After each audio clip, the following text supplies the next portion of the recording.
हमें ही करना पड़ेगा भाई, देश का सवाल है, बच्चों पे नहीं छोड़ सकते। I'm the last of the stars. अगर आप 90s और 2000s में बॉलीवुड फिल्में देखते बड़े हुए हैं, then you must know this for a fact that nearly for 3 decades Shahrukh, Salman और आमिर खान ने खाली बड़े पर्दे पर ही राज नहीं किया बल्कि लोगों के दिलों में भी अपनी जगह बनाई। 90 से 2000 तक, 2000 से 2010 तक और फिर 2010 से राउंड अबाउट 2020 तक। Hate it or love it and debate it all you must, लेकिन बॉलीवुड की पिछले 30 सालों की बात without the contribution of Khans to the cinema के बिना नहीं हो सकती। Right from setting iconic fashion trends to unforgettable dialogues and characters and from infamous public fights to fuming interviews, मैं हाथापाई करता होता जैसे ये तीनों खान पिछले 30 सालों से इंडस्ट्री के लाइक अ टेंट पोल रहे हैं। सलमान खान के आज तक की सारी फिल्मों की कलेक्शन को अगर जोड़ा जाए तो बनता है 6000 से 7000 करोड़ रुपया। आमिर खान की सारी फिल्मों का लाइफ टाइम कलेक्शन बनता है नियरली 6500 करोड़ रुपए और शाहरुख खान की करियर की सारी फिल्मों का कलेक्शन बनता है नियरली 8000 करोड़ रुपए। देश में कल्चरल इंपैक्ट से लेकर इंडस्ट्री इकोनॉमिक्स तक इन तीनों खान का कॉन्ट्रीब्यूशन, इन तीनों खान का इंपैक्ट इंडेलिबल रहा है। Now cut to 2026। जैसे कहा जाता है कि हर चीज की एक्सपायरी डेट होती है, बिल्कुल उसी तरह शायद इन तीनों खानों का एरा भी अपने आखिरी दिनों के नजदीक है और इनका एरा खत्म होने के सिम्टम्स एविडेंटली विजिबल है। लेकिन प्रॉब्लम एरा खत्म होने की नहीं है, क्योंकि वो तो हर सुपरस्टार का खत्म होता है। प्रॉब्लम है ये ना एक्सेप्ट कर पाना कि अब हीरो बनने का टाइम शायद खत्म हो चुका है। प्रॉब्लम है अपने आप को एज अप्रोप्रिएट रोल्स में ना देख पाना, और प्रॉब्लम है ये सोचना कि हम इतने बड़े स्टार हैं, हमारा सुपरस्टारडम इतना ज्यादा बड़ा है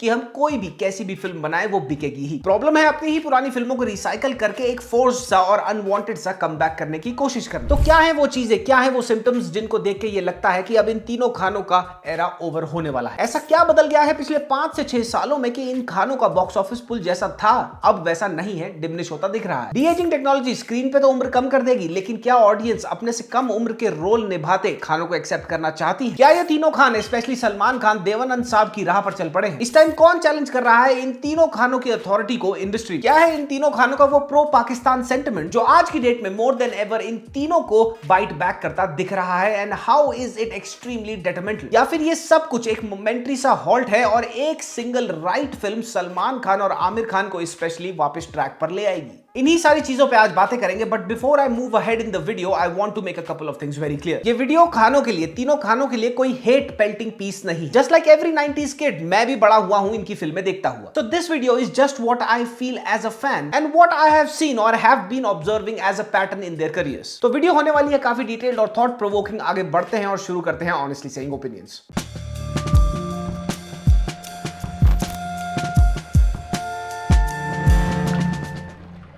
सलमान खान आज तक बॉलीवुड के वो एक लौते सुपरस्टार हैं जिनकी सबसे ज्यादा फिल्में 100 करोड़ क्लब में हैं। साल 2010 में आई दबंग से लेके अभी तक सलमान खान की हर फिल्म ने, चाहे वो कितनी ही बुरी क्यों ना हो, 100 करोड़ तोड़ा है। कुल मिला के 18 फिल्में हैं सलमान खान की up until now 100 crore club में। और सलमान खान की यही इनसेन विनिंग स्ट्रीक कहीं ना कहीं सलमान के लिए बूंद से ज्यादा बेन बन गई। और वो कैसे और कब? टाइगर जिंदा है के मैसिव हिट होने के बाद ऐसा लगने लगा कि शायद सलमान खान अपने सुपरस्टारडम को अब टेकन फॉर ग्रांटेड लेने लगे। ऑल्दो दबंग 3 ने 200 करोड़ कमाए, लेकिन मेजरली दबंग 3 का वो बॉक्स ऑफिस इंपैक्ट नहीं हुआ जो सलमान खान ने सोचा था होगा। 50 करोड़ के मॉडेस्ट से बजट पे बनी अक्षय कुमार की गुड न्यूज ने बॉक्स ऑफिस पे पछाड़ दिया था दबंग 3 को। गुड न्यूज ने नियरली 320 करोड़ कमाए और दबंग 3 सिमट गई नियरली 200 करोड़ पर। And this box office defeat was big for Salman, क्योंकि दबंग एक बहुत ही हाईली सक्सेसफुल फ्रेंचाइजी रही थी। फिर आती है रेस 3 जो कि बनती है at a budget of 190 to 200 crore और सिमट जाती है ग्लोबल बॉक्स ऑफिस पे with a total collection of 300 crore only. और साथ ही रेस 3 बन जाती है one of Salman Khan's most trolled films on social media. And yet again Race 3 का बॉक्स ऑफिस पे अंडर परफॉर्म करना सलमान के करियर के लिए अनएक्सपेक्टेड था, और वो इसलिए क्योंकि रेस 3 भी पार्ट था एक अच्छी खासी फिल्म फ्रेंचाइज का। तो दबंग 3 और रेस 3 दोनों की अच्छी खासी लेगेसी होने के बावजूद, उसमें सुपरस्टार सलमान के एक्टिंग करने के बावजूद भी वो बॉक्स ऑफिस पे वो परफॉर्मेंस नहीं कर पाती जो सबने सोचा था। और एग्जैक्टली यहां से अर्ली सिम्टम्स दिखने लगते हैं कि शायद सलमान खान का बॉक्स ऑफिस पुल अब फीका पड़ रहा है। फिर आती है राधे, और यहां से बहुत ही क्लियरली दिखने लगता है वो जो अब तक लग रहा था कि शायद हो सकता है, यानी कि Salman Khan taking his stardom for granted. अगर आपने सलमान खान की राधे देखी है तो आपको यह बात पता होगी कि पूरी की पूरी राधे फिल्म में सलमान खान एक्टिंग नहीं कर रहे बल्कि अपने को स्टार से अपनी पूजा करवा रहे हैं। फिल्म में सेंस तो छोड़ो, पूरी की पूरी फिल्म में कहानी ही नहीं थी। राधे बॉक्स ऑफिस पे रिलीज होती तो बुरी तरह पिटती ही, लेकिन ओटीटी पे रिलीज होने के बावजूद भी Radhe one of the lowest ranked ever Bollywood films में से एक है। मात्र 1.8 स्टार्स हैं राधे के IMDb पर। अब राधे को देखने के बाद एट लार्ज लोगों को यह फीलिंग आई, ये ये लगा कि इससे बुरी फिल्म सलमान खान क्या ही बनाएंगे। लेकिन फिर आती है सलमान खान और फरहाद सामजी की किसी का भाई किसी की जान। किसी का भाई किसी की जान इतनी खराब फिल्म होती है कि ये रेस 3 को बीट करके सलमान खान की one of the most trolled films on social media बन जाती है। 125 करोड़ की लागत में बना ये चौथ भंगड़ा रो पीट कर इंडिया नेट कमाता है 110 करोड़ रुपए और ओवरसीज से रो पीट कर 45 से 50 करोड़ रुपए। अब यहां तक भी ये सलमान खान का स्टारडम ही था, and mind you stardom not acting, जो किसी का भाई किसी की जान जैसी घसीटा छाप फिल्म को भी 100 करोड़ का मार्क बॉक्स ऑफिस पे क्रॉस करा देता है। राधे और किसी का भाई किसी की जान देखने के बाद जनरल पब्लिक जो सलमान को ओवरऑल पसंद करती थी उनका तो उनपे से भरोसा उठ ही गया था, लेकिन साथ ही हार्डकोर फैंस भी उनको डिफेंड नहीं कर पा रहे थे। इन दोनों फिल्मों के बाद ये फीलिंग बहुत कॉमन हो गई थी कि सलमान खान अब लेजी हो चुके हैं, इंटरेस्टेड नहीं है एक्टिंग करने में। लेकिन इन दोनों फिल्मों के बावजूद भी सलमान भाई के पास एक तुरुप का इक्का था और वो था टाइगर 3। टाइगर 3 सलमान खान के लिए सपोजिटली वो फिल्म थी जिसको लेके ये सोचा जा रहा था कि ये फिल्म फाइनली सलमान खान को 1000 करोड़ की फिल्म देगी। लेकिन होता क्या है, फिल्म का budget 300 crore, India net collection मात्र 285 करोड़ और overseas 120 crore. World wide Tiger 3 450 crore बनाकर सिमट जाती है। And this film with the gravity that the entire Tiger franchise had up until now was supposed to make 1000 crore minimum. लेकिन film 500 crore world wide box office collection भी break नहीं कर पाती। इसके बाद अनाउंस होती है सिकंदर और एक बार फिर सलमान खान के फैंस में ये उम्मीद जागती है कि शायद सलमान खान अब एक्टिंग करेंगे, अपने स्टारडम को ग्रांटेड नहीं लेंगे और फाइनली भाई ऐसी एक फिल्म डिलीवर करेंगे कि उनका फाइनली कमबैक हो जाएगा। सिकंदर को प्रमोट भी किया जाता है Salman Khan final and long awaited comeback. लेकिन सिकंदर में सलमान खान एक्टिंग का ए तक नहीं करते और फाइनल कमबैक तो छोड़ो, ऐसा लगने लगता है कि अब फाइनल गो बैक ना हो जाए। आज की डेट में सलमान खान के फैंस और जो लोग सलमान खान को पसंद करते थे वो हाथ खड़े कर चुके हैं और ये हाल हो चुका है सलमान खान का कि बैटल ऑफ गलवान का फर्स्ट लुक जब आया था तो भयंकर तरीके से राइट रीजंस के लिए ट्रोल हुआ था और अब गवर्नमेंट इंटरवेंशन के बाद बैटल ऑफ गलवान का नाम चेंज करके मात्र मूवी तो रखा ही जा चुका है, लेकिन साथ ही 40% से ज्यादा फिल्म को रीशूट होने के बाद, रीशूट करने के बाद ये film almost lost in translation हो चुकी है और शायद इस फिल्म का थिएट्रिकल रिलीज भी ना हो, डायरेक्ट टू ओटीटी ड्रॉप करी जाए। ऑल्दो सलमान खान का इस पूरे के पूरे नेम चेंजिंग और रीशूटिंग फियास्को में कोई लेना देना नहीं है, उनका फॉल्ट नहीं है, लेकिन let's be honest, battle of Galwan के फर्स्ट लुक ने जीरो एक्साइटमेंट बिल्ड करी थी। सलमान खान को भी ये बात अच्छे से पता है कि लोग उनकी लेजीनेस को अब कॉल आउट करने लगे हैं। आपने सलमान खान का बहुत ही रिसेंटली आया ये वाला एड कैंपेन देखा होगा। ये एड कैंपेन में वो एक्ट ही डिसइंटरेस्टेड कर रहे हैं। अब ये है तो एक जीनियस एड कैंपेन क्योंकि ये सलमान खान के उसी पर्सोना पे, वही जो लोगों को आजकल पसंद नहीं आ रहा कि ये डिसइंटरेस्टेड है, लेजी है, उसी पे बैंक करता है। लेकिन on a serious note, if you come to think about it, Salman Khan की इसी रिसेंट लेजीनेस और डिसइंटरेस्टेडनेस ने क्या किया है, उनको इररिलेवेंस की तरफ पुश कर दिया है। Shah Rukh Khan out of these 3 Khans in my opinion at least अभी तक तो एक बहुत ही ठीक और कंफर्टेबल भी आप कह सकते हो स्टैंडिंग पे है, and that is because of Pathaan, Jawan and Dunki.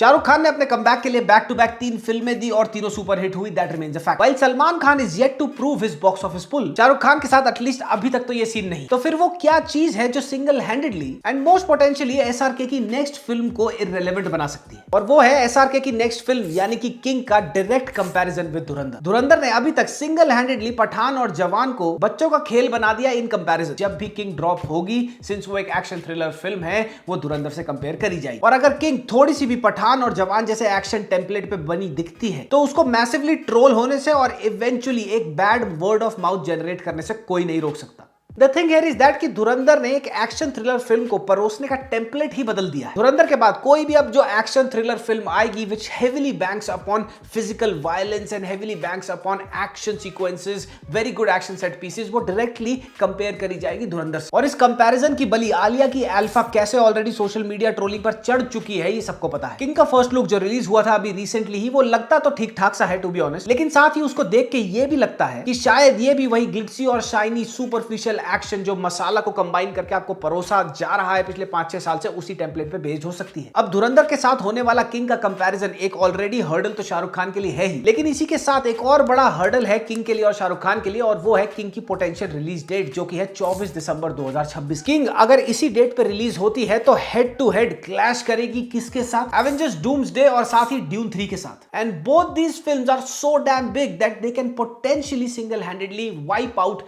Kings half business at the box office. अब किंग शाहरुख खान के लिए पठान के स्टैचर की, जवान के स्टैचर की बॉक्स ऑफिस हिट होना बहुत जरूरी है, नहीं तो he will fade into oblivion. इसके बाद उनकी फिल्मों का वो बॉक्स ऑफिस पुल नहीं रहेगा। अब आमिर खान इन तीनों खानों में से एक ऐसा केस है जो सबसे हाईली लाइकली है to smoothly transition into age appropriate roles, जो कि highly need of the hour है इन तीनों के लिए इस टाइम। लेकिन after the failure of Laal Singh Chaddha, the Aamir we see right now on the screen and in different interviews is mentally not the same Aamir that we saw when he was doing Dangal. Aamir की depression एक बहुत बड़ा फैक्टर है जो आमिर का eventual comeback रोक सकती है। आप आमिर खान का पिछले 1.5-2 साल में आया कोई भी पॉडकास्ट, कोई भी इंटरव्यू उठा के देख लो, you would see a very different Aamir over there. Sitaare Zameen Par ने बॉक्स ऑफिस पे डिसेंट बिजनेस किया, लाल सिंह चड्ढा की तरह कॉल आउट नहीं हुई और ऑल आउट फ्लॉप नहीं हुई, लेकिन अगेन सितारे के साथ तारे जमीन का लेगेसी जुड़ी हुई थी, उसका नाम जुड़ा हुआ था। Sitare Zameen Par was expected to make way more money than it actually did. 122 crore के बजट पे बनी ये फिल्म इंडिया नेट कमाती है मात्र 167 करोड़ और ओवरसीज इस फिल्म की कलेक्शन होती है मात्र 66 crore. Now for an Aamir Khan film, और वो भी वो फिल्म जिसके साथ नाम जुड़ा हुआ है आज तक की सबसे आइकॉनिक फिल्म यानी कि तारे जमीन पर का, उससे एक्सपेक्टेड था वे मोर मनी बनाना, लेकिन वो नहीं होता है। Aamir who is still known to make original films like PK and Dangal, चाहते तो सितारे जमीन की कहानी को एक एक्सटेंशन बना सकते थे तारे जमीन पर की कहानी का, एक एक्चुअल ट्रू ब्लू सीक्वल बनने का पोटेंशियल था इस फिल्म। एक जबरदस्त मौका था एक फैंटास्टिक कहानी लिखने का जो वापस लेके आती तारे जमीन पर है कि कास्ट को एक नॉस्टैल्जिया इंटेलिजेंटली एम्बेड किया जाता, यूज करा जाता, लेकिन ऐसा नहीं होता क्योंकि आमिर खान डिसाइड करते हैं एक frame to frame shot by shot remake बनाने की कैंपियोनी। फिर आमिर कहते हैं कि ये फिल्म कभी भी ओटीटी पे रिलीज नहीं होगी, लेकिन हाल ही में उन्होंने 30-35 करोड़ में सोनी लिव को ये बेच दी है और अगले महीने ये लाइव हो जाए। आमिर खान लाल सिंह चड्ढा के बाद वापस तो आ गए हैं, लेकिन mentally he still not there, he still very lost, he is trying to find his way, he is an icon, no doubt about that. लेकिन इंडस्ट्री बड़ी रूथलेस है, जनता बहुत जल्दी भूल जाती है चीजों को और कोई ना कोई आके इनका स्पेस ले सकता है, और शायद यही चीज आमिर खान को इररिलेवेंसी के करीब लेके जा सकती है। ये तीनों खान इस time at this point in their career जो सबसे बड़ी रियलिटी फेस कर रहे हैं वो है एजिंग की रियलिटी, और ये बिल्कुल नेचुरल है ऑफ कोर्स, लेकिन अपने आप को डी एज कर करके हर दूसरी फिल्म में 30, 35 या 40 का दिखाना ये ठीक नहीं। एज वी स्पीक तीनों के तीनों खान 61 साल के हैं, यानी कि ऑफिशियली तीनों की रिटायरमेंट एज है। And yet in Sikandar Salman Khan was romancing Rashmika Mandanna who was 28 years old then. King में एसआर के शाहरुख खान अपने से 20 साल छोटी दीपिका पादुकोण को एक बार फिर से रोमांस करेंगे। And if rumours are to be believe, Aamir Khan अश्लील ग्रोवर की बायोपिक कर रहे हैं और इस बायोपिक में वो अपने से 21 साल छोटी श्रद्धा कपूर को रोमांस करते दिख सकते हैं। एक 45 साल के आदमी को डीएज करके 35-40 साल का दिखाया जाए वो समझ आता है, लेकिन एक 61 साल के आदमी को, एक सीनियर सिटीजन को कब तक डीएज करके प्रेजेंट करा जा सकता है, बेचा जा सकता है? कब तक एक 60-61 साल का सीनियर सिटीजन फिल्म में वो एक्शन सीक्वेंसेस और वो स्टंट्स करता अच्छा लगेगा जो लिटरली एक 25 से 35 साल का आदमी को करने चाहिए? आमिर खान और शाहरुख खान तो फिर भी एक बारी को एज अप्रोप्रिएट रोल्स में सीप इन कर जाएंगे, मूव इन कर जाएंगे, लेकिन क्या सलमान खान कभी करेंगे? देवानंद और राजेश खन्ना साहब दो ऐसे एक्टिंग लेजेंड्स रहे हैं बॉलीवुड में जिन्होंने कभी अपने बुढ़ापे को एक्सेप्ट ही नहीं करा, वो अपने अंदर जो हीरो था उसको कभी बाहर निकाल ही नहीं पाए, उनको आईने में हमेशा हीरो ही दिखता रहा। दोनों अपनी लास्ट की फिल्मों तक अपने से 25, 30, 35, 40 साल छोटी हीरोइंस के साथ रोमांस करते रहे, इसलिए इन दोनों की 60 साल की उम्र की बात करी गई जो फिल्में हैं वो इनकी लेगेसी पे एक डेंट की तरह है आज तक। संजय दत्त, अमिताभ बच्चन, ऋषि कपूर और साथ ही अनिल कपूर कुछ ऐसे बहुत ही बढ़िया एग्जांपल्स हैं जिन्होंने बहुत लंबे टाइम तक, बहुत डेकेड्स तक स्क्रीन को रूल किया, लेकिन फिर उनको बहुत ही इन टाइम रियलाइज हो गई ये चीज कि अब उनका बॉक्स ऑफिस पुल वो नहीं है और वो अपने एज अप्रोप्रिएट रोल्स में मूव इन हो गए। And look at where they are right now. Anil Kapoor और संजय दत्त इस टाइम बॉलीवुड में सबसे स्वीट स्टैंडिंग पे हैं, फैंटास्टिक रोल्स मिल रहे हैं उनको, अवार्ड विनिंग परफॉर्मेंसेस वो डिलीवर कर रहे हैं। खानों ने अगले 2 से 3 साल में अपनी एजिंग को एक्सेप्ट नहीं किया और नए प्रोजेक्ट साइन करते रहे और डी एजिंग अपनी करा करा के हमारे को परोसते रहे अपनी फिल्में। तो आने वाले कुछ सालों में, इनफैक्ट अगले 5 सालों में ही इनका भी राजेश खन्ना साहब और देवानंद साहब जैसा हाल हो सकता है। एक और चीज जो खानों के अगेंस्ट रिसेंटली बहुत ही सर्ज में आई है वो है इनके प्रो पाकिस्तान स्टेटमेंट्स जो इन्होंने सालों, 10 साल पहले इंटरव्यूज में दी थी, और साथ ही इनकी पुरानी फिल्मों की पाकिस्तान लीनिंग टोनैलिटीज। शाहरुख खान ने 2010 में बोला था that Pakistan is a great neighbour. 26/11 के बाद अजमल कसाब को एक इंटरव्यू के दौरान इन्होंने बोला जेंटलमैन। 2009 में शाहरुख खान ने बोला कि जब पाकिस्तान जीतती है तो मुझे ऐसा लगता है कि मेरे फादर की साइड जीत गई है। मेरे वालिद एक्चुअली पाकिस्तान से।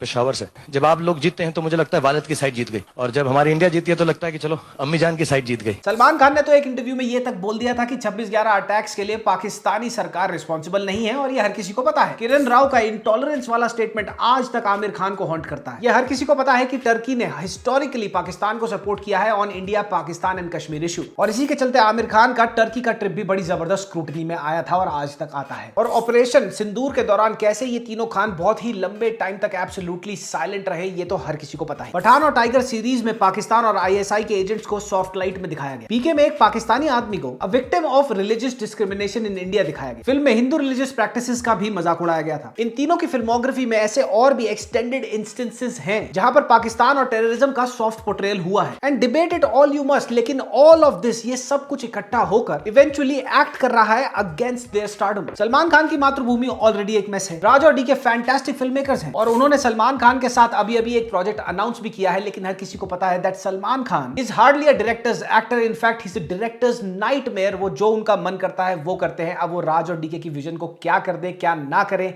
या फिर वो एक्चुअली अपनी एक्टिंग सेंसेस में आ जाए और एक्चुअली में वो अच्छी फिल्म हो, कुछ नहीं कहा जा सकता। शाहरुख की किंग अगर पठान जितनी बड़ी नहीं होती और फ्लॉप होती है, धुरंधर के साथ कंपेयर होगी, एवेंजर्स डूम्सडे और साथ ही ड्यून 3 से वो क्लैश करेगी, उसका क्या बॉक्स ऑफिस रिजल्ट होने वाला है उसका भी कुछ नहीं कहा जा सकता। रूमर्स को बिलीव करा जाए तो आमिर खान अश्नीर ग्रोवर की बायोपिक पे काम कर रहे हैं। मुझे नहीं समझ आता क्यों। Aamir Khan has also heavily moved into production. वो काफी सारे आमिर खान प्रोडक्शन के अंडर मल्टीपल छोटी मोटी फिल्में अभी बना रहे हैं, which is a great move. कोई बड़ी बात नहीं है कि अगर इन तीनों की आने वाले टाइम में जो ओरिजिनल फिल्में होंगी अगर वो ना चले तो ये अपनी पुरानी फिल्मों के पार्ट 2 निकालने लग जाए। फॉर एग्जाम्पल सलमान खान की किक 2 अनाउंस हो चुकी है। कोई बड़ी बात नहीं है कि आमिर खान सरफरोश 2 को भी अनाउंस कर दे। और जिस हिसाब से नेशनलिज्म की वेव चली हुई है, इसको मद्देनजर रखते हुए शाहरुख खान साहब क्या कर दे, स्वदेश 2 ना अनाउंस कर दे। ये सब करा जाएगा अपने करियर को एक्सटेंड करने के लिए on the screen by the time they reach 65 और 66। और इन सारी की सारी फिल्मों में मोस्ट प्रोबेबली मोस्ट सर्टेनली ये होंगे क्या, हीरो।